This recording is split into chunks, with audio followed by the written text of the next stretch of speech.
Hey everybody, thanks for taking some time today for joining us for this week's live. This is a really special day today because we are going to be giving away a Toro snowblower.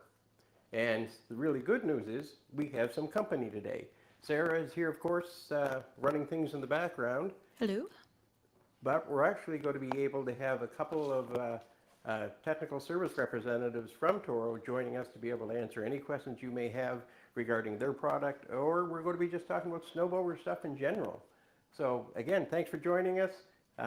If you enjoy this sort of stuff and you want to see more of it, especially now that we're doing more giveaways, you're going to want to make sure you subscribe to our channel. And just so you know, the snowblower we're giving away today is a Toro machine, and it is a Power Max 826, and it is gorgeous.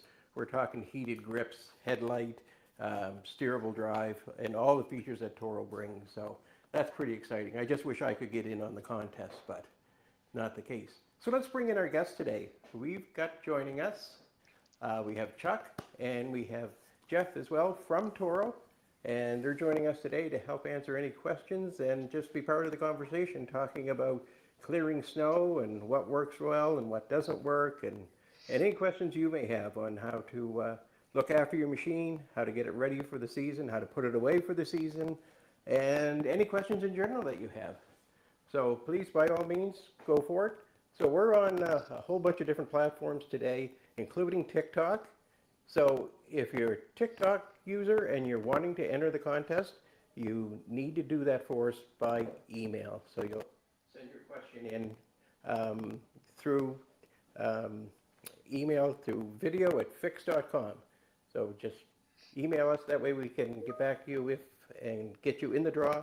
And then when we go to draw, we'll have your email address so we can correspond back to you. Okay, welcome guys. Thanks for joining us today. Really appreciate it.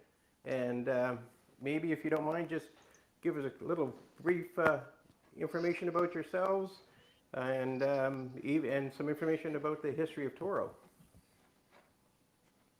So I'm Jeff Brinke. I've been a technical service representative at Toro for 10 years. We support the residential side and landscape contractors. And we handle everything from 21-inch lawnmowers to 144-inch lawnmowers and snowblowers and everything in between. So Toro actually started in the snowblower business in 1951 with an industrial product. And then by 1954, we're creating residential products. And while I was researching this, one of my team members said, "What did people do before 1951?" And they basically shoveled. So there you go. There you go. Go ahead, Chuck. My name is Chuck Bemis. I've been with Toro a little over a year and a half. So I'm kind of the new guy on the block and work in the same department as Jeff Brinke does. Excellent. I did a little bit of research before we were doing this live today at looking up, Toro and a bit of its history. I had no idea that Toro's beginnings were what must be somewhere around 110, 111 years ago. Yep. Exactly. Sarah, do you know what Toro translates to? I do not. Let's learn a fun fact. Yeah. If I read it right, it's the bull. Yes, it is. There you go. See, learn something new every day. So, anyway, we have one of your machines here with us. We have here a 1200 Snow Series, and it is one tough, solid machine. I got to say, I've worked on a lot of different machines in my time, but boy, these things are built solid. And you guys have a really unique system as far as anti-clogging, and there's not many other manufacturers that seem to keep that in consideration in their designs. Right. So that in the auger housing there, the way that is designed, there is kind of an extra port in there. It's not just round, the same shape as the impeller. And if the chute if it gets plugged up, or if there's too much going through it, it will bypass that extra snow back into the auger housing, and then it'll allow you to pick it up again. So yeah, that's just the design of that is a Toro design. Probably not patented any longer, but it's still pretty unique to the Toro units. Yeah, that's pretty cool.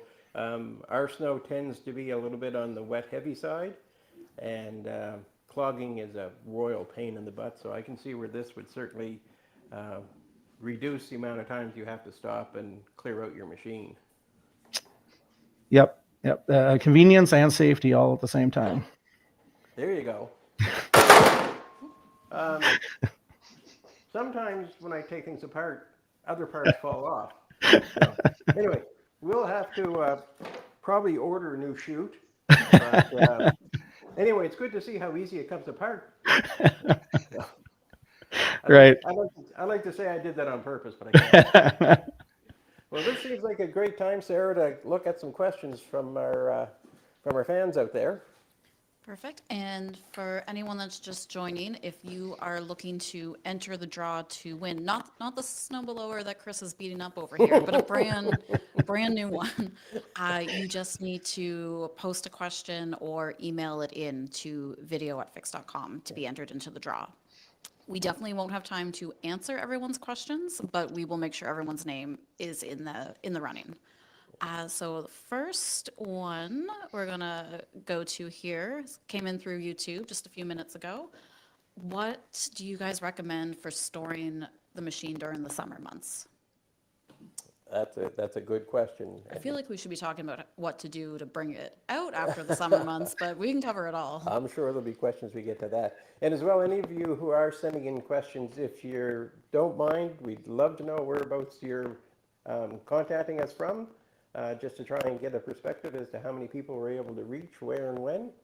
And guys, what's your thought on what you got to do to prepare to put it away? Chuck, you want to take that one? Sure, I can go with that. Probably the first thing I would say is a good fuel stabilizer. On your last, what you perceive might be your last snow blowing of the season, to mix in a good fuel stabilizer with the fuel, and run the unit, and then before you put it away, to run the unit completely out of fuel, so you don't have that fuel sitting in it over the summertime.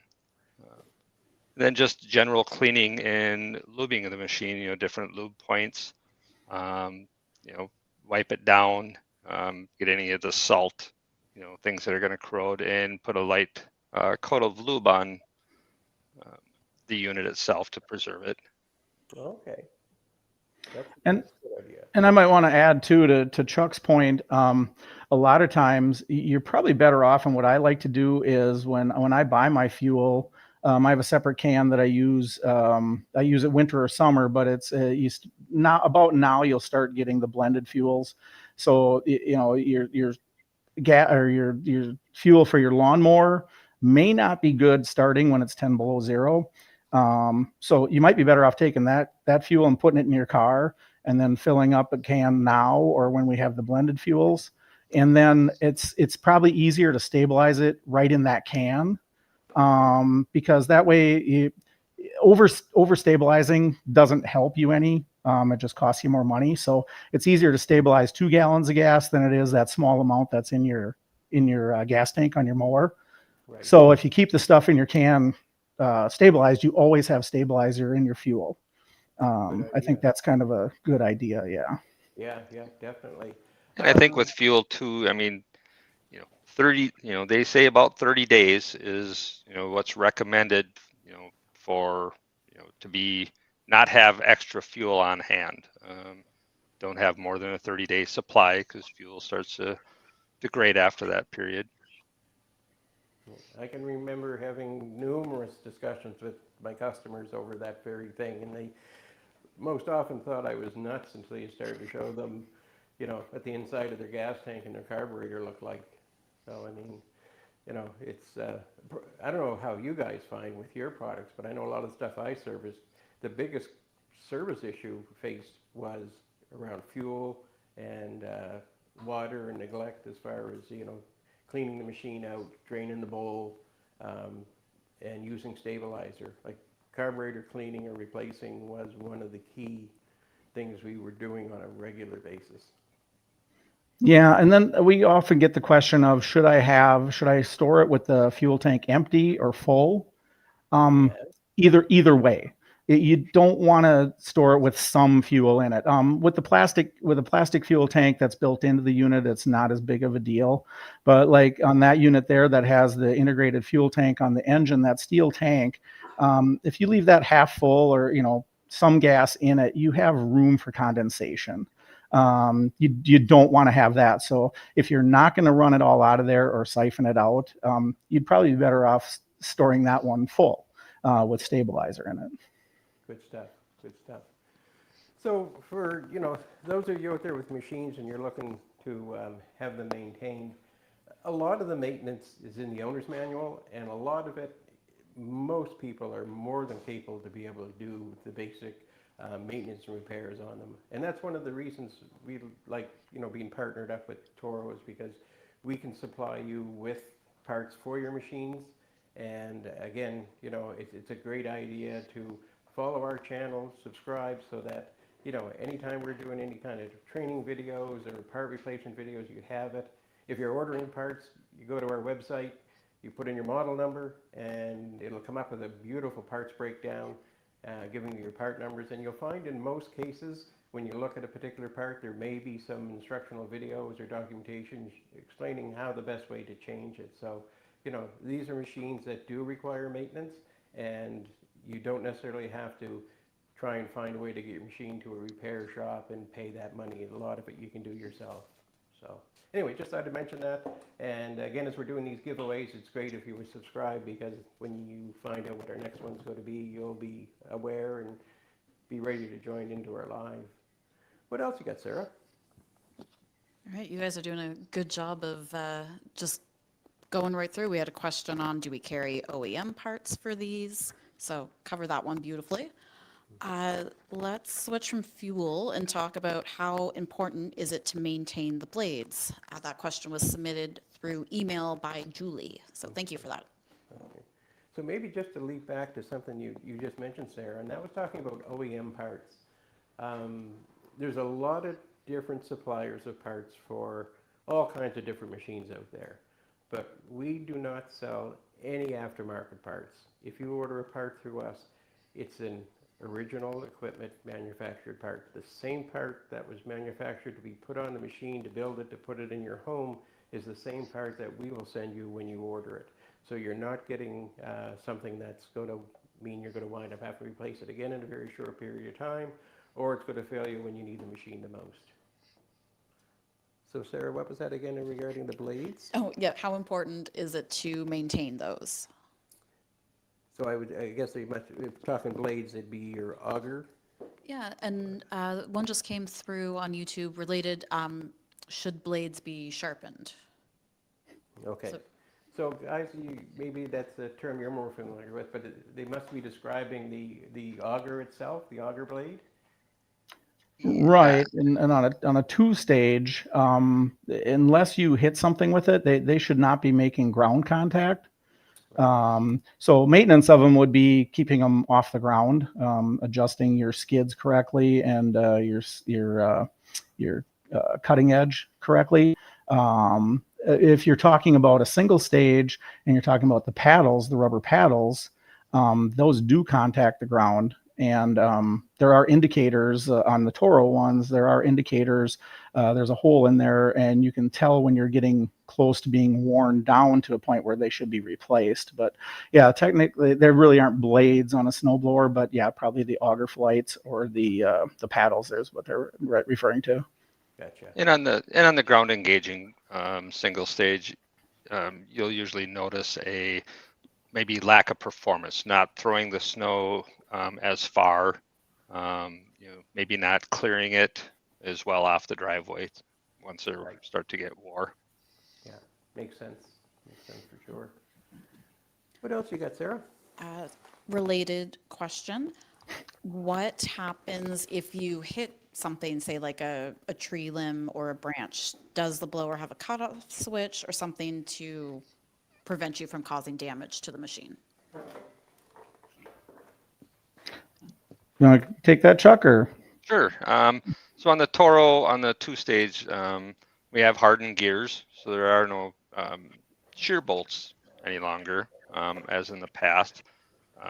So yeah, you definitely want to avoid striking objects, if at all possible. But you're going to want to disengage the drive and the auger and clear any obstruction, out before operating the machine again. Yeah, and as far as cutoff, the engine will shut down because you've overloaded it. If it's something that can't be, pushed out of the auger housing area, it will shut the engine down without any damage to the transmission itself. Toro went with a bolt holding the augers onto the output shafts of the transmission. Because we have the hardened transmission gears, so it's an inconvenience to have additional shear pins. And a lot of times I've used some other models where the shear pins probably sheared off pretty easily, and you're done unless you have more of those shear bolts. So we just bolt the augers right to the shaft itself. So. Yeah, I was actually telling some of the gang here today about snow blowing my driveway one night, and wasn't aware that the local delivery people had brought out the latest Sears catalog. So it was sitting in the driveway buried under the snow, but man, when I found it, whew, what a surprise. That I was running a 12 horsepower unit at that point, and it just stopped it dead. And fortunately, and very fortunately, it didn't break anything too bad. Yeah, we might be aging ourselves here, but I remember when they used to deliver, the new yellow pages. Yeah. And you could find that pretty easily in the snow with a snowblower. Absolutely, absolutely. And it's funny, some of my neighbors were finding pages of the catalogs, when spring came around. But, Right. yeah. What else can we help with, Sarah? All right, how well do these machines handle on icy or compacted snow? Good question. So, handling on icy or packed snow. Now, this particular machine we have is the tread style rubber tired, no chains. So, you guys also, I think in your commercial line, you offer a track drive as well, do you not?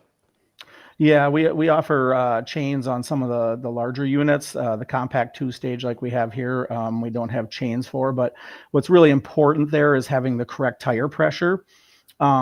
Having too much tire pressure, it's good for wheeling it around the garage and moving it around, but it does not make enough ground contact. So just as people do when they're driving their Jeeps in the sand, you let some air out, and you have more of the tire on the ground, and it tracks a lot better in the packed down snow.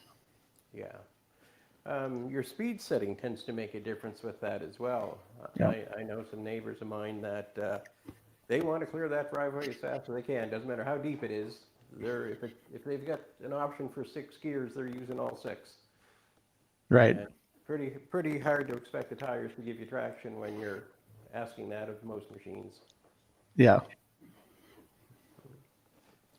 Sarah, what else you got? All right, it looks like we've got an influx of new viewers. So if you're just joining us, we are here with a couple of reps from Toro talking snowblowers today. So if you are looking to enter the draw to win a brand new Toro snowblower, post a question in the comments or send us an email at video@fix.com. The next question we're going to talk about is how, I guess, again, this is going to depend on what you consider typical conditions, but how far can these units throw the snow? Well, That does really vary a ton, It's a depending ton. on whether it's the nice, light, fluffy snow or if it's the real wet. And it can vary from a very short distance on the real slushy to 40 feet or more. You could probably throw it far enough to make your neighbor angry, because you could probably cover their driveway with your snow if you wanted to. If you didn't have a good relationship with them, but yeah, it does vary a lot. Like Chuck said, if you get that nice ice crystally snow, it throws it a long ways, and it'll throw it up into the wind and carry it forever. Those late season snows in March, where it's 90% water, it comes out like a tube of toothpaste. Yeah, exactly. And yeah, and if you happen to be doing a gravel driveway, it's amazing how far they'll throw some of those little rocks. Yeah, speaking about angering your neighbors, right? Yeah, and replacing siding. Yeah, that's the importance of adjusting your shoes on the snowblower and having the right unit. You don't want a ground engaging single stage for a gravel driveway. That's not a good fit. Now you tell me. You're absolutely right. We did actually have a question about using snowblowers on gravel. This viewer mentioned that's the type of driveway they have, and any tips. So they need to upgrade to a 2-stage. Then is what you're saying? Yes, I would recommend a 2-stage, and then having your shoes set and the scraper set, a little further off of the ground, so you're not picking up the gravel. And as well, once you get an established kind of snowpack or on that driveway, then you're able to lower the shoes just a little bit to clear it down to that. But the first few initial snows, you're going to want those shoes further down so you're not picking up the gravel. Yeah, in the manual we recommend that you have the scraper an 1/8 inch off the surface. So if you were in gravel, depending on how uneven it is or how loose it is, you might want to make adjustments to that height. Yeah, for sure. I live in a bit of a rural area, and our first snowstorm, when the plow comes through, always winds up picking up all the gravel from along the side of the road and slipping it into the snowbank at the end of the driveway. And boy, does it ever do a number on the inside of your housings.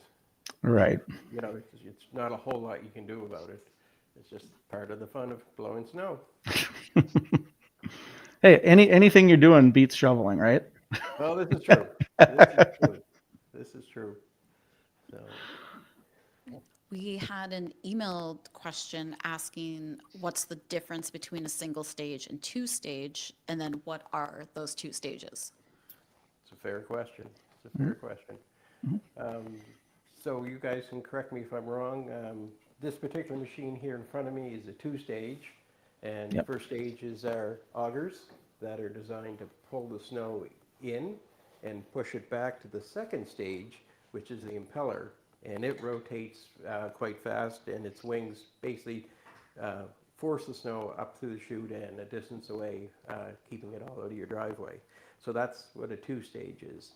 Single stage would be just what they were talking about, having the single roller with the rubber paddles. That would be an example of single stage. And we do have a model that is a single stage that is non-ground engaging. So it doesn't touch the ground, but it also paddles it up in one shot. A lot of times, the single stages work really good in the fluffy light snow because it's working kind of like a shovel. Those augers, the nice thing about the augers in front there and the 2-stage is that if you have the snowbank that the snowplow came through, that chops that up and directs it back towards the impeller. But if you just had a clear driveway with, say, 6 inches of light fluffy snow, a single stage will throw it a long ways. Right. We get quite a few questions these days looking at the conversion that's taking place from gas to cordless. Do you guys have at this point in your lineup some cordless snowblower options? Yes, Yeah, that's actually Chuck's specialty. We actually we have both 2-stage and single stage 60-volt snowblowers, Right. which really add to the convenience. There's less maintenance. They're lighter weight. Batteries are interchangeable with other Toro products. if you have a string trimmer, a blower, things of that nature. And they work very well. Okay, that's good to know, because there is definitely a trend starting to show itself, not just in the power tool side, but in the lawn and garden equipment is a lot of technology being used there. Well, and if you look at, say, the battery powered two stage compared to the one you have on the bench there, it's the same unit aside from the power supply. So it has a power head instead of an engine on it, but all the other components are the same. So it is just as heavy duty, it's just as robust as the gas powered unit. That's impressive, because I have seen some other brands of battery powered snow removal equipment, and yeah, there's some concerns there as to the strength of them. So that's very interesting. Sarah, what's next in your lineup? Let me see. There are a couple questions about warranty and servicing, if you guys want to touch on that, what sort of warranty Toro provides for their equipment. Yeah. Depending on the unit, it does vary, but it's typically 2 to 3 years on the unit. And same with the engines. We have Toro engines on our units, so we handle all the warranty and service on our engines. You can order the parts for the engines directly from Toro, so that makes it more convenient. It kind of varies by the unit. If you go to the Toro.com website, you can look at the warranty statements for the unit. If you're wondering about your unit or if something you were going to buy. Very good. In all 60 volt products, the batteries are warranted for a full 3 years. Okay, that's interesting. So it's not based on the number of charges, it's a time factor. Exactly. Very good. Very good. Any tips on those batteries in summer storage? I know we talked about, fuel, but battery powered obviously doesn't have that. So do you recommend keeping them on the charger, off the charger? So on the batteries, if you're not going to be using them in another tool during the summer, if they're going to be stored for more than 30 days, I'd like to see you charge them to about 50%, and then store them inside. You don't want to store them where it's super hot outside in the garage or super cold. So bring them in, and if you're not going to use them in that 30-day range, but don't leave them in the unit and don't leave them on the charger. Okay, that's good information, because that applies not just to the batteries for your snow removal equipment. Pretty well, a lot of batteries that are in the market today, same rules apply. Yeah, lithium ion, the same material, and most of the batteries, it's all the same. Yeah. Yeah, exactly. Anything else coming down the pipeline, Sarah? Oh, yeah, we got lots coming through. A couple one asking if you should grease the augers, and another asking, is there anything you can coat them with to prevent sticking and blockage with wet snow?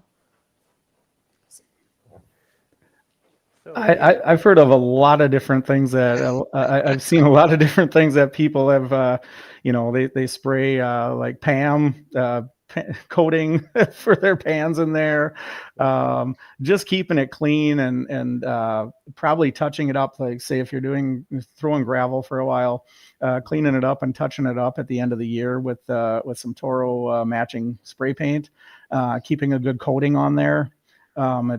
It provides a coating for against corrosion, but it also helps the snow slip better. But I've heard so many different things, beef tallow, whatever that you can rub inside there. yeah. Everybody's got some spare beef tallow laying around. Yeah. I know my neighbor swears by spray silicone. Yeah. And it does work, but it doesn't last that long before it wears off. That gets pretty expensive. Yeah, fluid film is also a product that works too, but it's expensive and it lasts. You probably would have to use it every time you use the snowblower. Yeah, exactly. Yep, and the fluid film, I usually use that at the end of the season to spray down, and coat certain parts just to help prevent against any rust that you might, because sometimes it can be a little tough to wash units off. So by wiping them down and then spraying some of the fluid film on, it really does help maintain. Okay.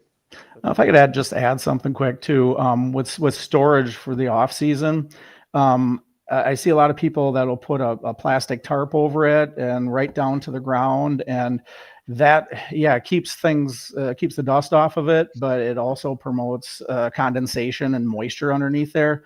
You'd be surprised if you have it in a hot shed for the summer with a non-breathable cover on it. When you pull that cover off in the fall, you might see a lot of corrosion on a lot of parts. So, if you're going to cover it, have it something that can breathe, and don't cover it completely. And it does seem to sometimes promote critters to get underneath there and create a nice little habitat. Yeah. Yeah, I think we've all seen, ignition wires chewed off, or some poor furry creature caught in a flywheel and things like that. Mm-hmm. That's never any fun. Chris pulled a spider off the machine this morning, so. Yes, they do come with spiders. They're looking for a place to hide this time of year. Yeah, for sure. Exactly. So, folks, you've been seeing every now and then a box floating around on the screen and some piece of paper going to it. That's people's names and contact information going into the draw. So please, for those of you who are watching that haven't submitted a question, please do so, or, say hi, or tell us where you are, or what machine that you like. And I promise the fellows from Toro here will not say anything mean or send you any, nasty letters or anything like that. But we'd like to get as many people in for this draw as we possibly can, because this is an awesome snowblower that's Toro's been kind enough to make available for us to give away, and it's like I said, it's steerable. It comes with headlight, and I think those are LED lights they're using now. And it's got hand warmers. I love hand warmers. Shows you what it was on becoming. But anyway, it's a great machine. It's ideal size as far as bucket width, and the power plant that's on it. Like, you'll have no trouble throwing snow with that beast. So by all means, reach out to us. Subscribe, get your question in, and again, those of you who are on TikTok, send us through an email to video@fix.com so you can get in on the draw. And we are probably maybe 20 minutes away or so for that draw. Yep, we're about halfway through our time slot here. Perfect. We'll keep the questions coming. Okay. We've got one asking, how well does the machine handle going up and down hills? That's a good question. So I guess it depends typically whether it's paved driveway or gravel, and back to the conversation around the tire pressure, or whether you're using chains or not. But there must be a bit of a limit as to steep of grade that these machines are comfortable pulling up on and going back down. I'm not sure what our actual direction is on that, but it's all based on your traction, and depending on your surface, there's going to be usually there's going to be a big difference between say an asphalt driveway that's been seal coated, or a broomed finish on a concrete driveway. You're going to get a lot better traction on the broom finish. It's kind of there's plenty of power there. That's not the issue. It's just being able to get the traction. And we all know we drive in this in the winter too, and we all know how traction is everything in the winter. So, I think the realistic thing about it is the machine is going to have more traction than the person that's handling it. I've had my blower pull me along very frequently on those icy surfaces. So, hill climbing really shouldn't be an option. There's a lot of different gear selections, and as long as the traction system is adjusted properly and in good condition, they should be able to pull through just about any incline, within reason, of course. What's next on the list, Sarah?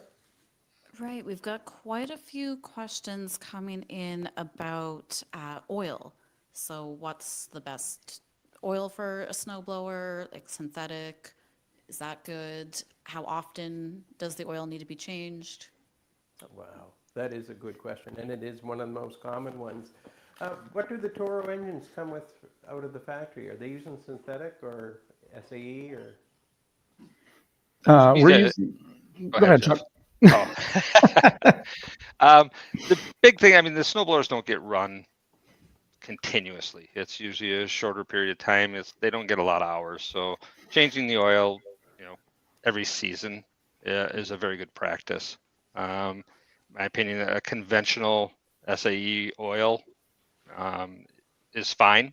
Um, you don't see typically the heat and the amount of hours that really a synthetic oil is going to be, where that's going to benefit. So I would say just if you change the oil yearly on typically these motors, that would be more than sufficient, I guess, Jeff, unless you have a different idea on that. No, the only thing I'd add is ease of starting. Maybe if you're using a synthetic, if you have a unit that's stored, outdoors, most garages don't get below 20 or 30 degrees even in the winter months. But if you're storing something outside, so if it's 15 below, you're trying to start it and pull it over in 15 below temperatures. A synthetic could make it easier to pull over and maybe easier starting. But yeah, SAE 530 is the recommended oil in there. Okay, very good. What do you got, Sarah? Okay, there is one. This is related to our area of DIY repairs. This person is asking about I assume the primer bulb. I don't know if that's a thing snowblowers have or not, but Yep. they are saying the primer on their Toro no longer works. Is that an easy fix? From my experience, I would say the primer bulb is one of the easiest things to fix. And looking at the version that Toro has on their machines, it's easy to get at and pretty easy to change out when you have to. Yep, and that is a serviceable part. So So that's our primer here.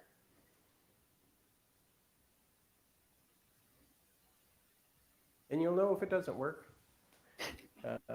It becomes hard to start. You don't hear that little puff or movement of the gas when you push that primer bulb, or you find a large amount of fuel starting to land on your foot.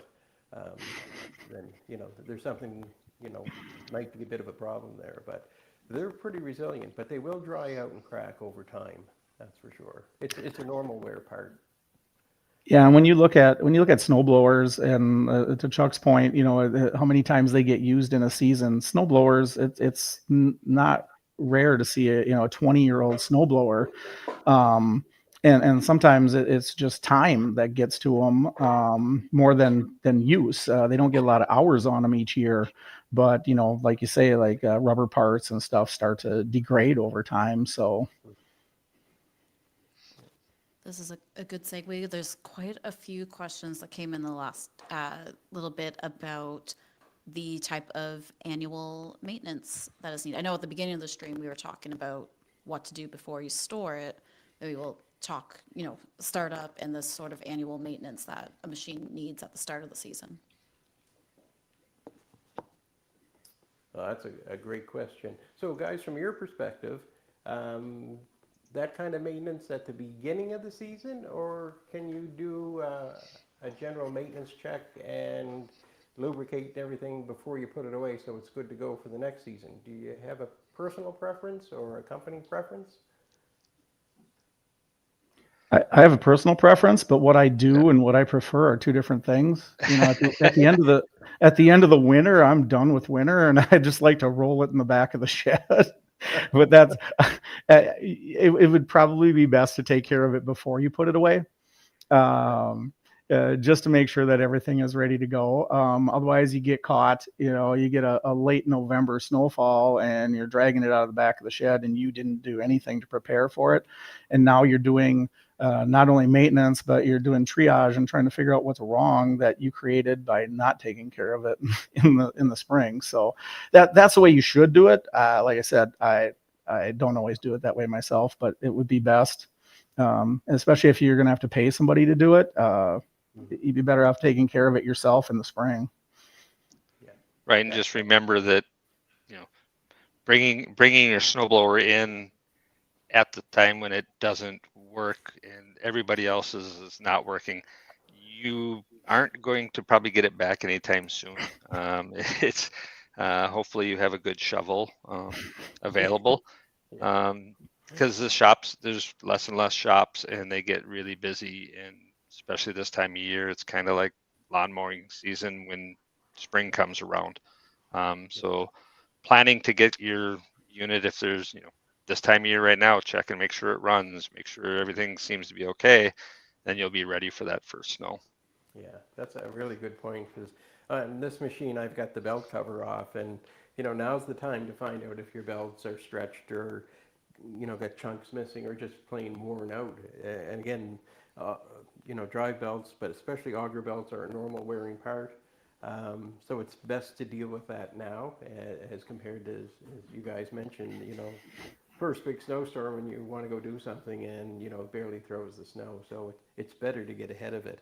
And yeah, it's funny, you know, everybody wants to get their lawn mowers out in the spring. And if it doesn't quite run right or whatever, it's okay, because that lawn, you know, if I don't get to it this weekend, I'll do it next weekend. But you got 2 or 3 feet of snow in your driveway, Right. you need that machine to work.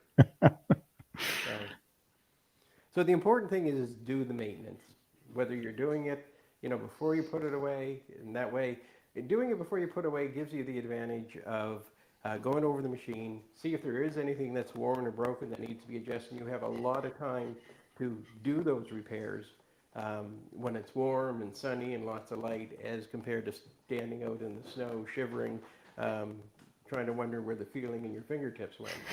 So, Exactly. anyway, yep. Anyway, I think we've all been there, so I guess that's how we know some of the pitfalls.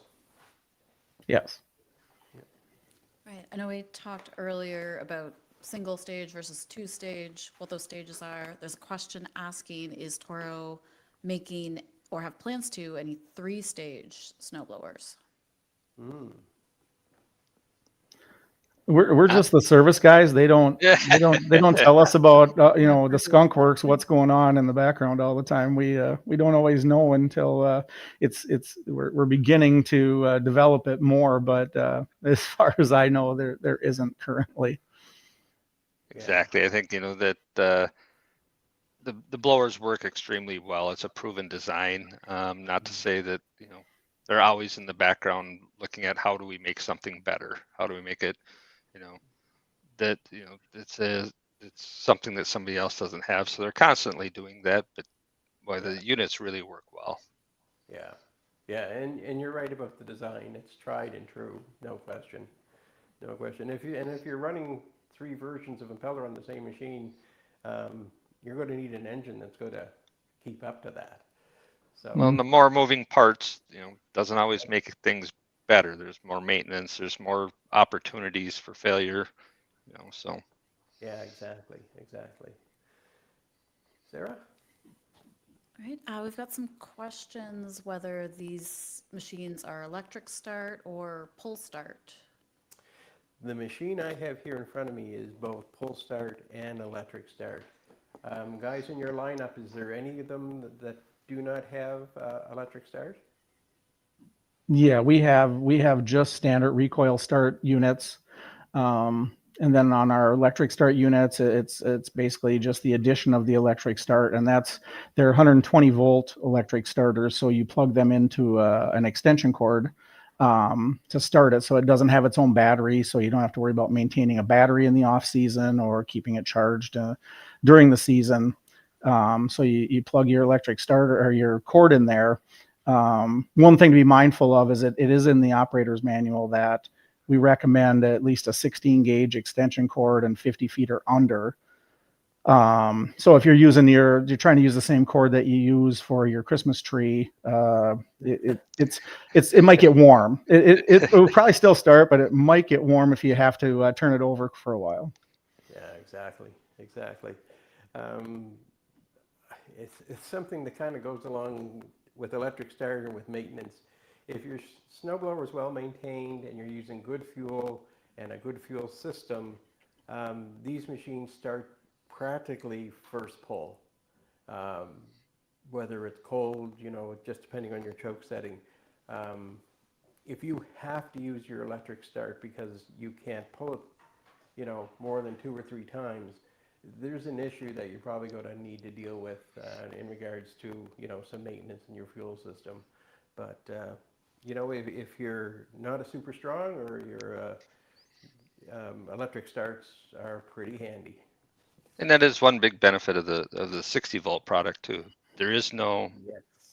pulling on anything. If you have an older person or somebody that has shoulder issues or something, then where pulling something over is going to be an issue. The 60 volt product, it's pretty nice. You turn the key on, you pull the bail, and off you go. Yeah, actually, that's a pretty good selling point. I hadn't thought of it from that perspective. Um, again, going back to talking about having a machine that starts well with pull start, it's great if all you're using is your electric start, but you want to be sure it'll start okay with the pull start, because if you have a really long driveway and an extension cord that doesn't get to the end, electric start's not going to save you. So. Yeah, when you hit that phone book at the end of the driveway and it shuts off, how are you going to restart it? Exactly. Yeah, you might have to choke her a few times. What do you got next there, Sarah? All right, assuming one is properly maintaining their machine, what sort of life expectancy can you expect from a snowblower? Good question. Boy, that's you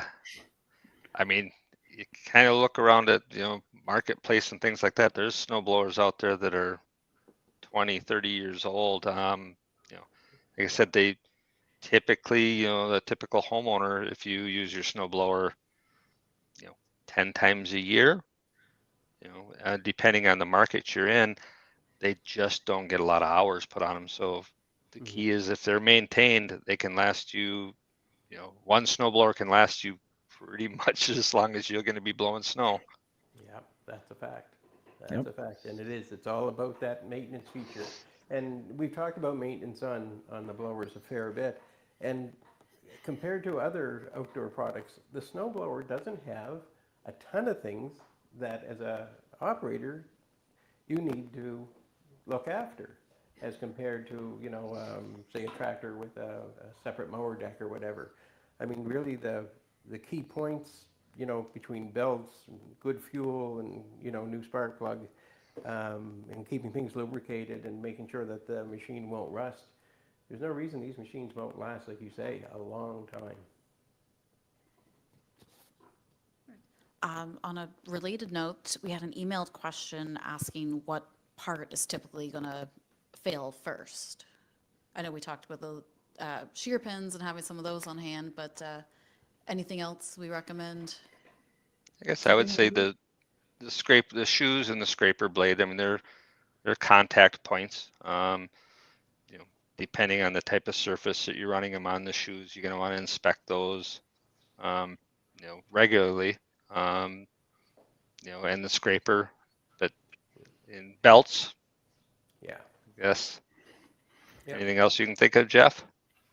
No, it's maintenance stuff and it's wear items, not the failed parts, but yeah, keeping up on and most of that stuff, unless I mentioned about the surface of the driveway. I had a new driveway put in, and for the first 2 years, I wore out 2 shovels. Because of the broomed finish, until it wore down enough that I wasn't wearing it down anymore. We do make some heavy duty skids for these also that were made out of cast iron instead of steel. So if you had a surface and you found you were wearing the skids out really fast, you could upgrade. And also there's, I believe on this one, there's the ability to flip it over and use the other side once you wear out one side. So, And they do have a nylon skid for the people who don't want it potentially scratching their driveway. If they have a stamped driveway or right. A cobblestone or something like that type of driveway, they have a mar-free type of skid. Yeah. That's a nice feature because there's more and more of those unique style driveways coming out. Hmm. And yeah, you don't want to be the guy that when you test run it for him and you scratch his driveway, Right. that goes over as well as, you know, spilling gas all over the driveway or oil. I don't know how I know that.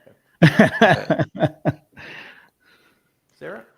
We had a few questions on ease of use. So if you're a smaller statured person, there was a question if their preteen is allowed to use the snow blower. That, I don't know if that's a state by state thing on how old you have to be to run equipment, but are these generally pretty easy for someone to use and operate? I would say from my perspective, they're very easy to operate. Um, Especially where you have a machine that maybe has a steerable feature. It makes them, you know, pretty easy to get them around in a tight space.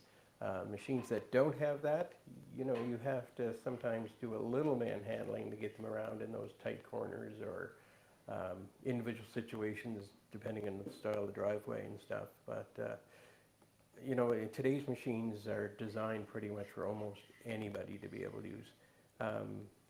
Chuck, your battery-powered ones, they would be a lighter machine than the gas one, once we're away from that gas engine?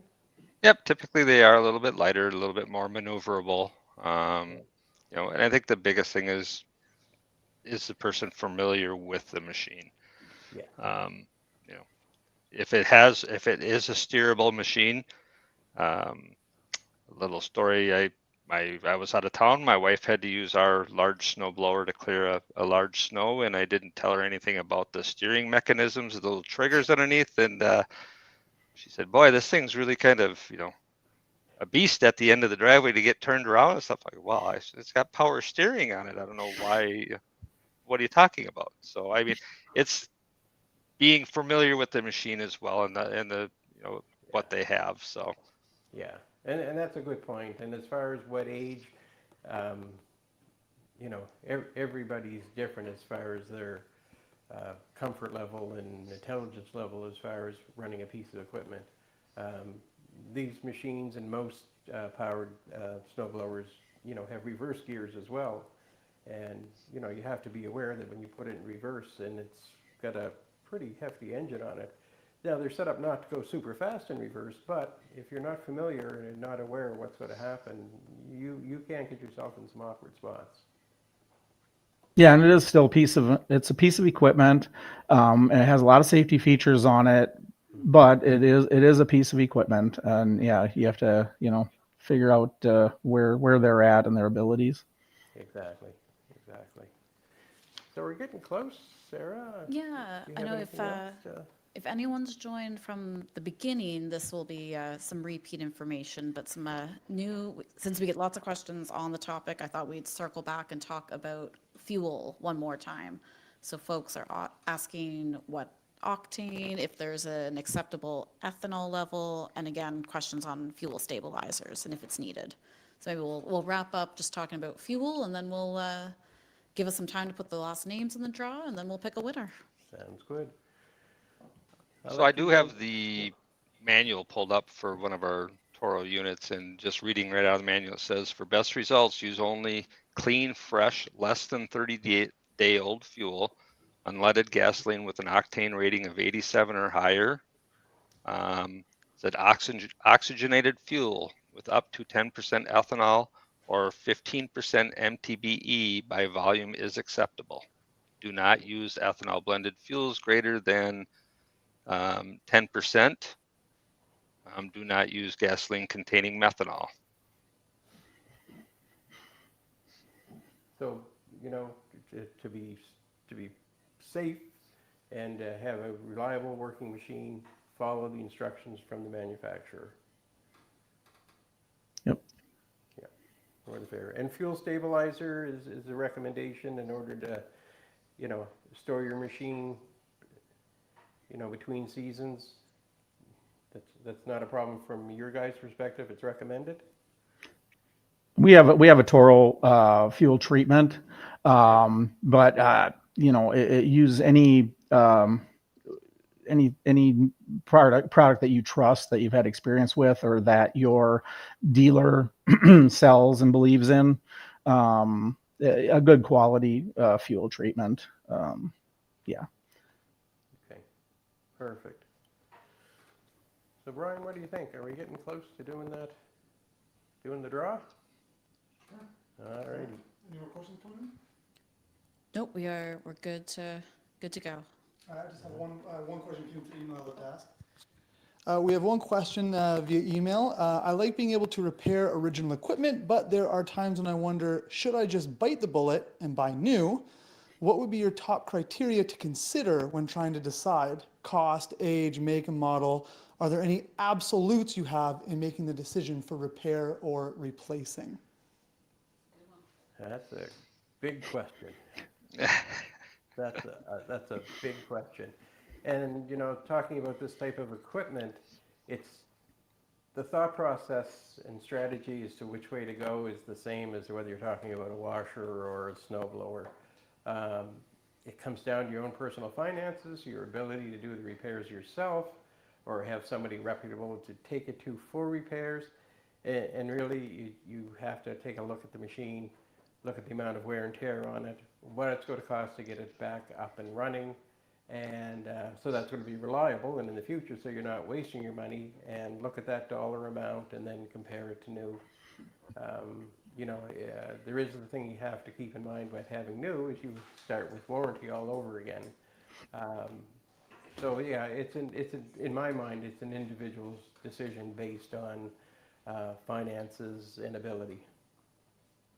And features, if you're a person who likes to have the newest, latest, greatest, you want the hand warmers, you want the headlight, or maybe you want to transition to the 60-volt line and not have to deal with maintenance as much in gas and things like that. You know, that's another thing to think about. Yeah, for sure. And along that line, you know, as this customer was asking about, as far as cost of repairs, you know, not sure what the individual's ability is in fixing things, but you'll find, you know, you can save a lot of money by fixing it yourself. And that's talking about most of the general components on these machines. You know, there's lots of information out there on how to do those repairs, what the common parts are. And as long as the parts are accessible, and I mean, and you don't, in my mind, don't waste your money looking at aftermarket parts. You may think you're saving a little bit on the front end, but trust me, if you really like doing the same job over and over again in a short period of time, that's the way to go. So, you know, go with OEM. And trust me, you'll be amazed what you'll learn as you start to do your own repairs and your own maintenance on your machine. You'll get to know it very well. And, you know, you'll increase some of your own skills, but you'll also know exactly what you can do to keep your machine running when you need to. All right, is it time? It is time. Thank you again to everyone who submitted questions to keep the conversation going for the last hour. Was that my name you just put in there at the end? No, I tossed it. Oh, yeah. Okay, guys, let's see who we're going to give away a beautiful Toro snowblower to. All right.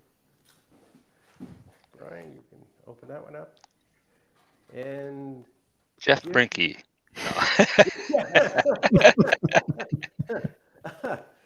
Jim Kieran. For our email list. Yeah. Whose question came in from email.